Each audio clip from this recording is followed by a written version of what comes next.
روزانہ ایسے اسلامی واقعات سننے کے لیے ہمارے چینل کو سبسکرائب ضرور کریں۔ حضرت آدم کی تخلیق سے پہلے اللہ پاک نے دو طرح کی مخلوق پیدا کر رکھی تھی، نوری اور ناری۔ فرشتے نور سے پیدا ہوئے، اس لیے انہیں نوری کہا جاتا ہے۔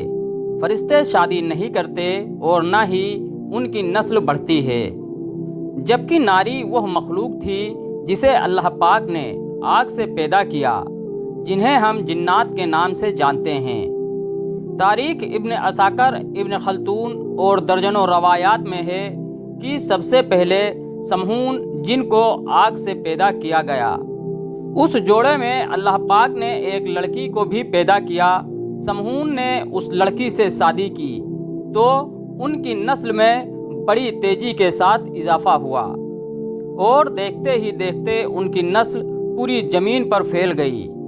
یہ یاد رہے کہ نوری مخلوق آسمانوں میں رہتی تھی اور ناری مخلوق کا بسیرا زمین تھا۔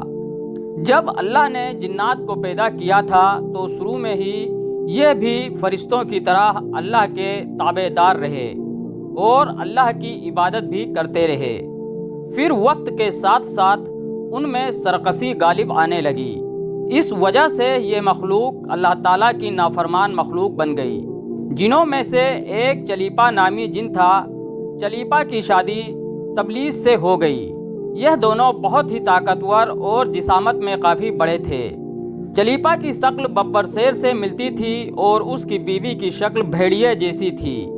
ان میاں اور بیوی سے بڑے بڑے جن زیادہ تھے۔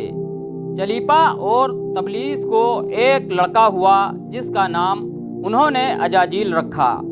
یہ لڑکا بھی اپنے والدین کی طرح بڑا طاقتور بن گیا۔ آدم علیہ السلام کی تخلیق سے 50,000 سال پہلے زمین پر جنوں کا عروج تھا۔ انہوں نے ہر طرف تباہی مچانا شروع کر دی۔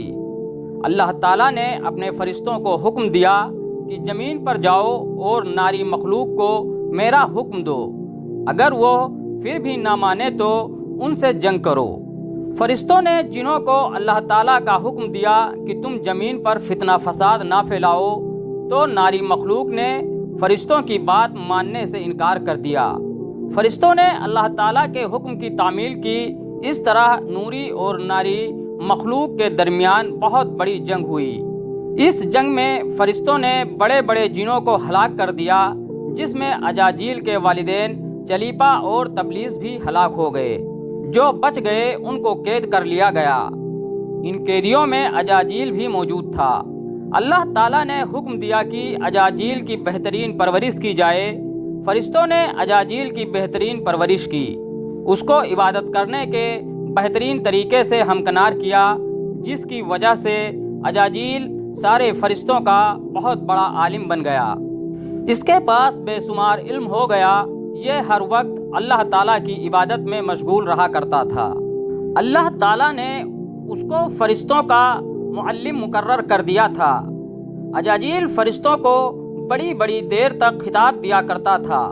حضرت کعب بن احبار رضی اللہ تعالیٰ عنہ فرماتے ہیں کہ اجاجیل 40 سال تک جنت کا خزانچی رہا اور 80,000 سال تک فرشتوں کے ساتھ رہا۔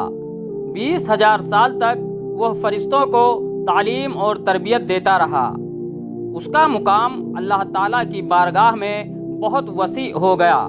حضرت جبرائیل، میکائیل، اسرافیل علیہ السلام اور عزرائیل علیہ السلام بھی اس کے شاگردوں میں سے تھے۔ اللہ تعالیٰ ہر چیز پر قادر ہے، اس کو ہر چیز کے بارے میں علم ہوتا ہے۔ یہ بندہ کیا کرنے والا ہے، کیا بنے گا۔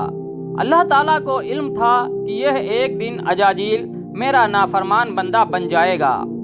چنانچہ ایک دن اجاجیل کا گزر لوح محفوظ کے قریب سے ہوا۔ اس نے وہاں یہ لکھا ہوا دیکھا کہ میں شیطان مردود سے پناہ مانگتا ہوں۔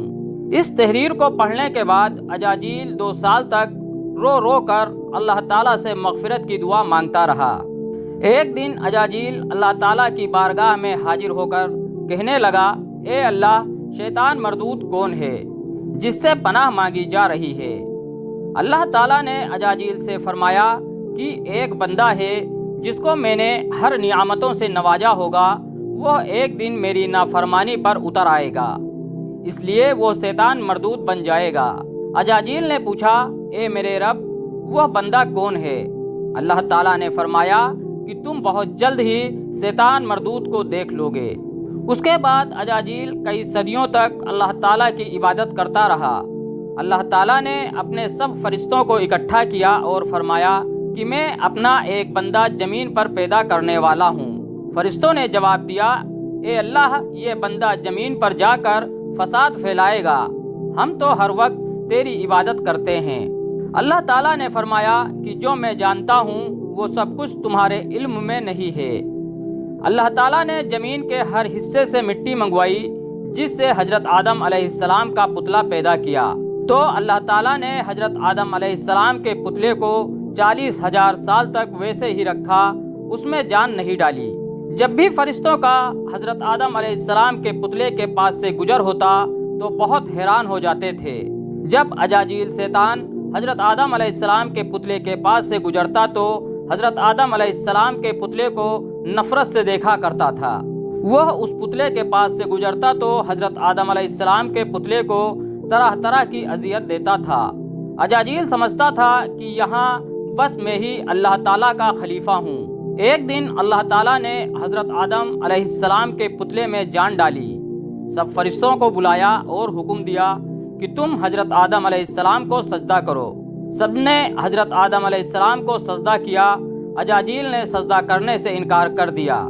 اجاجیل کہنے لگا، میں آگ سے بنا ہوں اور حضرت آدم علیہ السلام مٹی سے بنائے گئے ہیں، میں تو اس بندے سے افضل ہوں، میں اس کو سجدہ کیسے کر سکتا ہوں؟ یہ بات سنتے ہی اللہ تعالیٰ نے اجاجیل کو فرمایا، یہاں سے نکل جا، تو شیطان مردود ہو چکا ہے۔ اللہ تعالیٰ کا حکم سن کر اجاجیل کو یقین ہو گیا تھا کہ میں ہی شیطان مردود ہوں۔ جب اجاجیل شیطان مردود بن گیا تو اس نے اللہ تعالیٰ سے قیامت تک زندہ رہنے کی مہلت مانگی، تو اللہ تعالیٰ نے اس کو قیامت کے دن تک زندہ رہنے کی مہلت دے دی۔ شیطان مردود نے کہا، اے اللہ، میں تیرے بندوں کو ہر طرح سے تیرے حکم کی نافرمانی کی طرف لے جاؤں گا۔ بہت تعداد میں تیرے نیک بندے میری بات مان کر تیری نافرمانی میں اتریں گے اور گناہوں کی طرف مائل ہو جائیں گے۔ تو اللہ تعالیٰ نے شیطان مردود سے فرمایا، تو میرے بندوں کو بھڑکائے گا، میری رحمت بہت ہی وسیع ہے، میں ان کو معاف کر دوں گا۔ اس طرح اجاجیل اللہ تعالیٰ کی نافرمانی کر کے شیطان مردود بن گیا۔ اللہ تعالیٰ نے شیطان مردود کے گلے میں لعنت کا توق قیامت تک ڈال دیا۔ اس طرح شیطان مردود اللہ کی رحمت سے دور ہو گیا۔ روایت میں آتا ہے کہ جب قیامت کے نزدیک دوسرا سور پھونکا جائے گا تو اس وقت اللہ تعالیٰ شیطان کو موت کا مزہ چکھائے گا۔ اس کے بعد شیطان مردود کو ہمیشہ کے لیے جہنم کی آگ میں داخل کر دیا جائے گا۔ واللہ عالم، جزاکم اللہ خیرہ۔